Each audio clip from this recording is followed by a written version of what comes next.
have another show for you.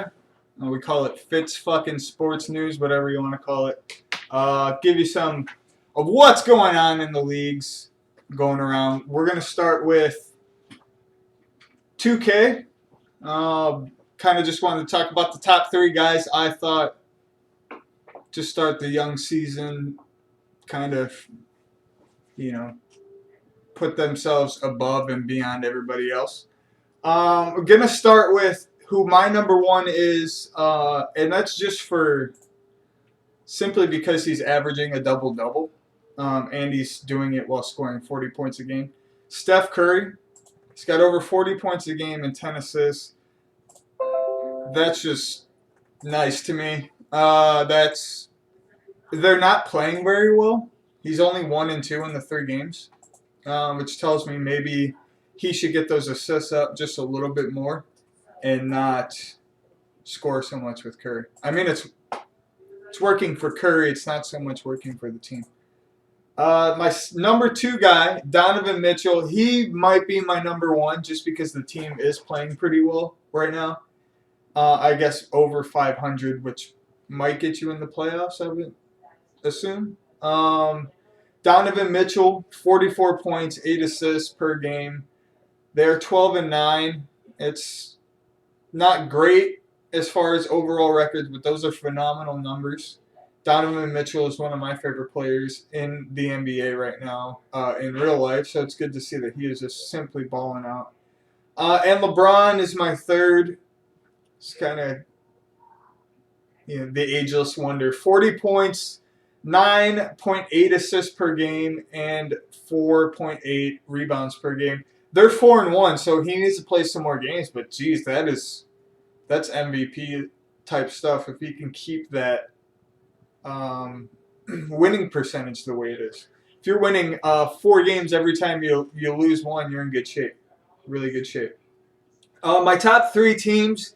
This is just based on, did you play enough games? What's your record kind of look like? What's your team kind of doing? Number 1, actually, let's go with number 3. We'll start with 3. Number 3, I have the Raptors, 9-6. I'm not sure exactly if there were any trades that happened that kind of messed that team up or moved them around or whatever, but they're a talented young team. Siakam, I'm sure he still has him. He's a monster. The Cavs, 12-2. That's really great. Again, that's that, I'm winning 4 games, I'm losing 1 type of deal. So you're on track there. You're doing well. Got to be one of the top teams in the league if you're 12-2. That's really tough to do. And the best team, and I think this is probably going to get old. Trey is the best team in the league, which is so weird and unexpected and all that stuff, whatever you want. Trey, 15-0. Congratulations, dudes. You're good at video games. Really good. Better than most. Than all, I would say. Just whatever these leagues are, he's at the top. It's crazy. I did want to talk about a couple of trades here. Some of these trades just are mind-blowing and just downright terrible. Some of them I can see people why would you do that? Well, I can kind of see why. There's some reasons why that might happen. But first one, Julius Randle, Austin Rivers for Eric Gordon and Gerald Green. I would have to assume Eric Gordon and Gerald Green cost more than Julius Randle and Austin Rivers. I don't know this for sure. I would say that they cost more. So the Knicks are taking on more contract, I would say here. For what they do, me personally, not a huge fan. Eric Gordon, great player in real life, but he's a grinder. Yes, he gets open shots and stuff, but he gets to the floor, loose ball. He's the one getting to the floor. He's that kind of player. Great in real life, not so tangible in the game, and he's kind of shorter for a shooting guard. Gerald Green, really athletic, but kind of old now at this point too. I just like Julius Randle and Austin Rivers more for their positions and what they bring. Julius Randle, I'm a fan of. And Austin Rivers is just solid. He's just like a decent player. Smart. Again, I don't know if that really matters in 2K because you're controlling the guys with the ball, but I like what the Rockets did if I have my say so in that. The Heat and the Magic made a trade. This one is crazy. The Magic must have really wanted to get rid of Aaron Gordon, is what I would assume here, because they gave up a king's ransom for Duncan Robinson and Kelly Olynyk.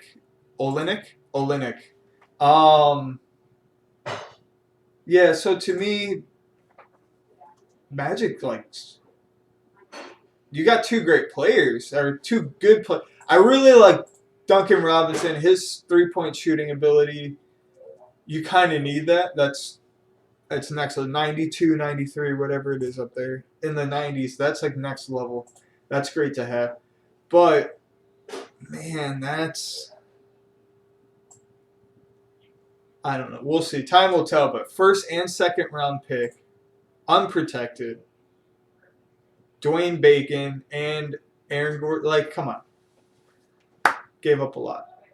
But, hey, you did get rid of that Aaron Gordon.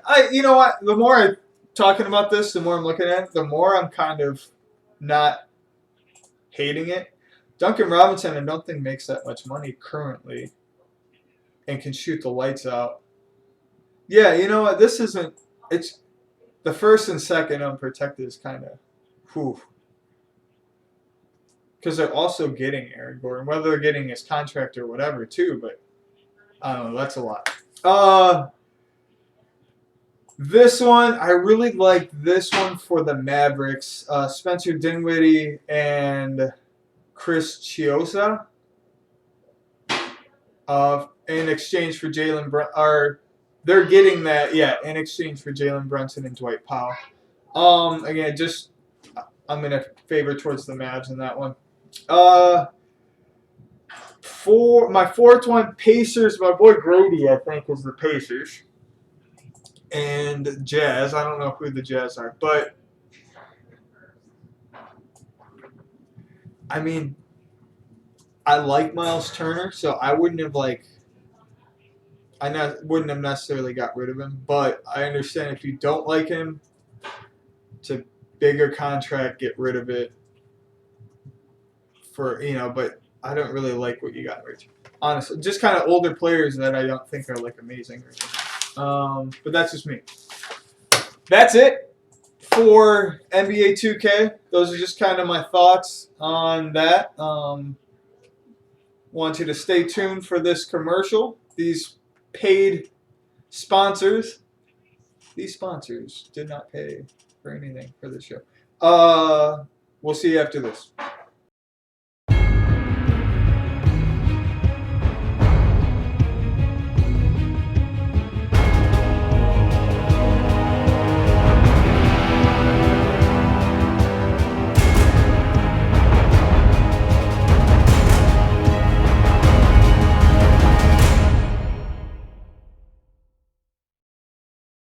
Okay, next up we have Pandora, and I guess we'll start with my tops. 3,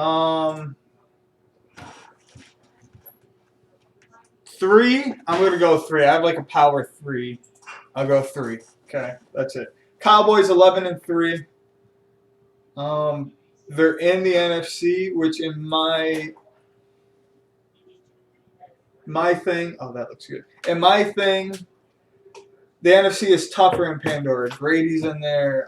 We have Drunks in there. Trey's in there. There's some bigger names in the NFC in Pandora. So to be 11-3 in that conference is saying something. Chiefs are 12-2. Like that. And actually, I may have forgotten it. I do like the Steelers too, but I didn't want to put them down because that would be like, duh, of course I like the Steelers. Chiefs 12-2. I think that's the best record in the AFC, if I do recall. Um, and so, you're top of the AFC, you got to be, and you have a better record than the second NFC team. Okay, like let's put you at 2. Trey, again, whoa, he's what? He's number 1? That's crazy. Whoa. He's the best. Wow. 14-0. I'm going to predict he goes undefeated. Wins the Super Bowl. Which brings me to my next. Actually, no, we'll get to that later. We'll get to that later. We'll get to my MVP guesses for the year. I have 2 guys down. I think it is between Teddy Bridgewater, who I think is going to win in a landslide. 1, he's a quarterback. 2, over 5,241 yards, 48 touchdowns. Leads the league in yardage. It might be leading in touchdown, but 120.4 passer rating is pretty incredible. Insanely good. And 2, I would have James Conner as my number 2. He has 23 total touchdowns, 18 on the ground, 5 receiving, and that's really good. But then you add in 1,695 rushing yards and 707 receiving yards. Dude is putting up yardage. Like, there's some games left too. So 2 games left. If he focuses a little bit on James Conner, he busts 2 big games here. He might have 1,000 and 1,000. Who knows? Or he could, potentially get closer to that 2,000-yard range as well. So those are my 2 guys. Defensive Player of the Year. Also have 2 guys down. 2 guys I like in real life too. Especially the second is coming into his own here in Arizona. But first, Devin White, really good. He might arguably be the top middle linebacker this year in real life. I mean, I'm going to catch flack for that, but check it. Okay, he might be this year. 72 solo tackles in Pandora, 6 sacks, 1 forced fumble, and 2 interceptions. Doing it all. And that's a lot of solo tackles. It's a lot of sacks for a middle linebacker. And then he's got some forced fumbles, some interceptions in there. So I did like that. My second guy, I had Isaiah Simmons, who has 60 solo tackles, 15 interceptions, and 2 forced fumbles. Balling. Okay. That's probably my number 1 for Defensive Player of the Year because of the that's so many interceptions. You are like, a sack's good, stops him, backs him up. An interception takes the ball away. Okay, it's so much more valuable. Isaiah Simmons would be my vote for that. Okay, for the Super Bowl prediction, I think Trey and Stank are going to meet up. It's going to be Panthers versus the Steelers. I don't think it will be close. I think the Panthers win 48-27 in a game that, like, they're going to score a touchdown at the end to make it even look like that. I think it's going to be too much for the Steelers. Now, this is so far ahead, but I'm just going to do it anyway. Predictions that they're going to do the Super Bowl. We're coming up to our Super Bowl in Legacy, so I wanted to talk about it here in Pandora. So that brings me to the MVP of the Super Bowl. I think would be Teddy Bridgewater. So he's going to win MVP of the season, MVP in the Super Bowl. And he's going to go home with a 1959 Cadillac Cyclone with an Adam West Batman paint job. Talk about it. It's going to happen. Watch that. Okay? That's all I got for Pandora, guys. That was fun. I don't know so much about these other leagues. I do watch here and there, but I'm just not fully in depth as I am in Legacy. But I do watch it. It is fun to go in and watch the games for these other leagues and kind of see what everybody's doing. I like what 2K's doing in with their Twitter. Pandora is right along with us as far as talent. It's a lot of the same guys, and these other guys that aren't in Legacy are doing well in Pandora. So it's like, we got two quality leagues in football. Too bad the golf game turned out to be so bad, because that could have been fun to have that in there. But anyway, I digress. That's it for Pandora. Take some time for these sponsors, and we'll see you then.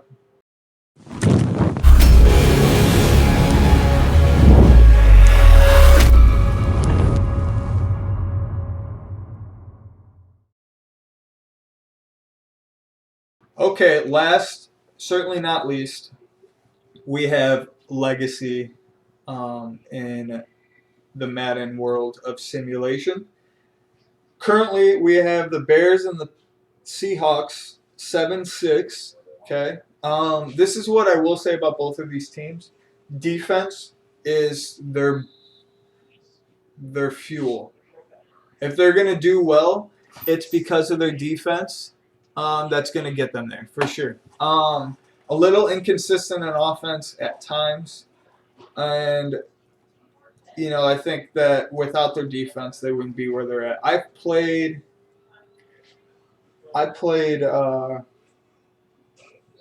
Nick this year, and it was a really ugly defensive 21-13. Like both quarterbacks were throwing just like trash passes. Wide receivers weren't running great. Like both of us are like, oh, this is like good game, but like that was rough. Like that was rough to go through. So I do know how tough he is to play. I've played Lampard this year. I beat him last week. He may or may not have been fully into it, but we did get that W. So we did play him. We've played, I don't know if I've played Mocha this year, but we have played in the past. So these are all three guys that I've seen how good they are up close. They're all very, very good, all very talented. But with that being said, so there's just a different hardening in Legacy when you come out of the AFC. I don't know if there's just it's more trials and tribulations in my opinion. You have to play just a little bit better competition in my opinion. That's just all I'll say about it. You got a guy in Curtis who beat Grady in the playoffs handily, and then Lampard has to go and beat that guy who just beat a top user himself. Like beat him down, like did what he wanted to essentially. So that yeah, there's just a different hardening. It's just different coming out of the AFC. I was gonna do my predictions right now on who I think's gonna win, but I'm gonna wait, and I'm just gonna talk about the playoffs. So the kind of things that we, through some of these great games that we had, like what kind of happened, what stood out to me. Grady and Mayer failed to get out of the second round this year. That's not even to like throw shade at them. That's just like, guys, I have these expectations for the both of you. Mayer, it was, in my opinion, you were the best team in the NFC with Hop out, and that you should have represented the NFC this year, and you got out in the second round. So that's why it's surprising to me that happened. Grady, guys, Grady and I have played many games, and he beats me most of the time, okay? So to me, I'm like, dude, you should be going, you need to get to a Super Bowl. I'm pretty much like rooting for him to go to a Super Bowl. He needs to get to one. I expect him to be in one. I know he expects himself to get to a Super Bowl and win one in Legacy. So, you win the AFC North this year. You beat out Trey. I thought Curtis, you could have beaten Curtis. Is very tough. You beat me the first game of the year in a close one, but you're obviously capable of beating him. I thought you could have done that. especially with your speed at cornerback against those receivers. So that was just a letdown for me as a fan for both of those guys for the playoffs so far. Trey struggled this year. It's easy. Yes, he made the playoffs. Yes, he's still better than almost. He was still better than almost everybody. He even figured it out as the end of the year was kind of progressing a little bit. Just maybe a little bit too late. Fully got it together. Lost in a close one. A slightly controversial one, too, if you ask me, against Lampard in a game where, you know, they use the playmaker thing.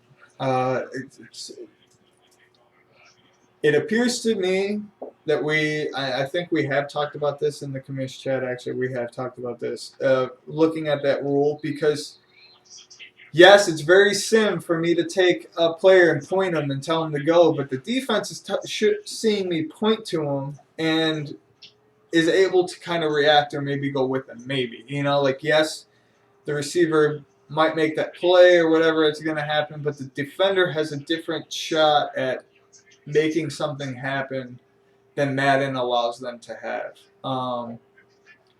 And that's kind of all I'll say about that. But anyway, he lost. Lampard won. That is legit. No rules broken or anything like that. Like you know, it's just something we're going to revisit because that is kind of crummy to lose on that. But it was his right to use it. So it's like, I don't, you know, till we look at that, I don't know.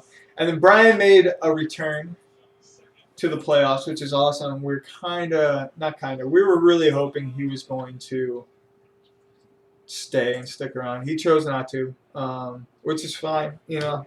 Whatever, Brian. Yeah, we get it. But that was cool to see him kind of make a return, and who knows, maybe we'll have some playoff teams go out and Brian can just be the stand-in for second time for these playoff teams, and we'll just leave it at that then. That's kind of my rundown for the playoffs, though. I know we're coming into the off season. Already so many trades. Did you talk about Seattle getting their butt kicked live on TV right now? It is 21 shit. It was 7-6 not too long. It's 21-6 Bears. Go Bears. I'm not gonna call it over. It's not over. But go Bears. I will say I would bet Nick takes it. It's not over though yet. So my prediction for the Super Bowl. I predict Nick will win. He will hold off and win. His defense is very good. And like I said, we'll kind of get to it. Mocha, he's hot and cold in this. You know, he's when he's calm, almost unbeatable. But not very rarely. Sometimes he is not so calm, and it gets the better of him. And it's. I hear it now. This game, when that starts to happen, typically, based on my observation, is that he kind of starts to make some mistakes and whatnot.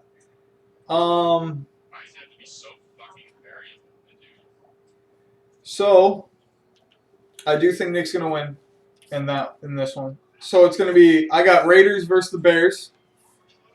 I do think Lampard's going to win. I talked about this earlier. There's a different hardening of the skin that happens once you leave the AFC side of the playoffs, just slightly, okay? And unless Lampard kind of he's not fully into the game, I think he will win in a not-so-close one. 45-31 Raiders over the Bears. I believe Josh Jacobs wins the MVP, and he's going to go home with a BMW Isetta painted like Herbie the Buggy Car. You heard that here first. I do think that's going to happen. We'll see, though. Time will tell. That's all I got, guys. That's fun. It's been cool. I've enjoyed myself. Kind of always fun to get on and talk about the leagues and watch what's going on here in the games and whatnot. And just kind of have a good time. Hope you guys enjoyed it. Stay tuned for the next one. We're going to try to get some more of these shows out here between myself and Mo, and I think we're going to have a good time with it, and we hope you guys enjoy it too. Thanks.